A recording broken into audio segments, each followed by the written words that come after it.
Welcome to session 4 of this course on grieving the loss of a pet. In the last session, we talked about the stage of depression. In this session, we'll discuss the anger and bargaining stage. You will need pen and paper, so go ahead and grab that if you don't already have it, or pause the recording and come back when you're ready. It may sound odd or wrong to think about experiencing anger at a time of such great sadness. However, the anger isn't at your baby. It can be at God or the universe or whatever higher power that you believe gives and takes life. It could be the vet or the traffic that you were in to get there. I was in such agony that it physically caused me pain. I was angry that their lives are so incredibly short.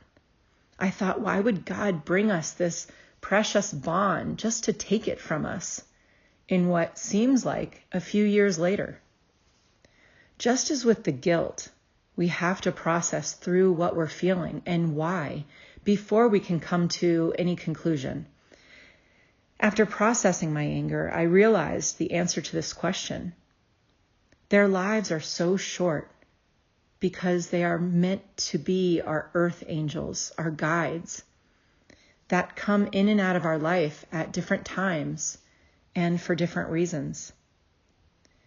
Think about the pups or the pets you've had and what your life was like around that time.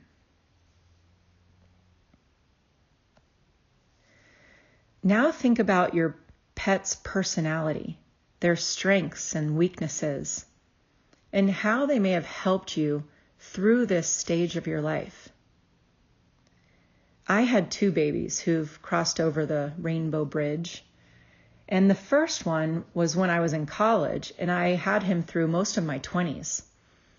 I was pretty wild and crazy and lived quite an unstable life. My cocker, Charlie, was the most chill, laid-back dog I've ever known. Conversely, my last cocker, Tink, I adopted in my 30s when I took life way more seriously and craved stability. I was focusing on my career and eventually got married. If I would have adopted Charlie and Tink in reverse order, it wouldn't have been a good situation for any of us. Charlie was easily able to handle the free-spirited lifestyle that I led, but Tink, on the other hand, needed constant attention and stability, something I was now able and capable of giving her. Once I was able to get to the stage of acceptance and hope, I was ready for my next guide. Our babies can never, ever be replaced. That would really be impossible. They're all so different and with such different personalities and needs.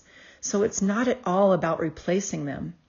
But there are many other lives out there needing that same unconditional love and just waiting to give it back to us. It breaks my heart to know that there are so many earth angels out there with no one to guide. Because of this, I'd like to take a moment and encourage you to all adopt and rescue rather than buy, and have them spayed or neutered if possible.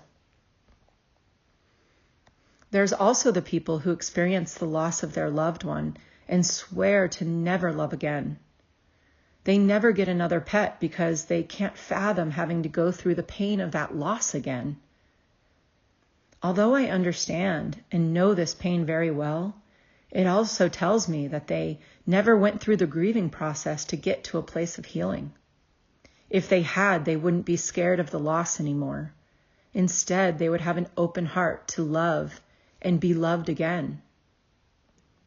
Through this process, we realize that because their lives are so short, we must love and cherish them every single day and not take one day for granted. Each time learning to be a better parent to them, a better human, and a better soul. I know that Charlie, my first dog, helped me prepare for Tink. Thanks, Charlie. For your homework, write a therapy letter or journal why you're angry, Who or what could you be angry at and how it's affecting you? If you need more help getting through this stage, I have 2 talks on anger. One is titled A Brief Introduction to Anger Management, and the other is titled Why Do I Get So Angry? As always, feel free to ask questions in the course classroom. This is the end of session 4.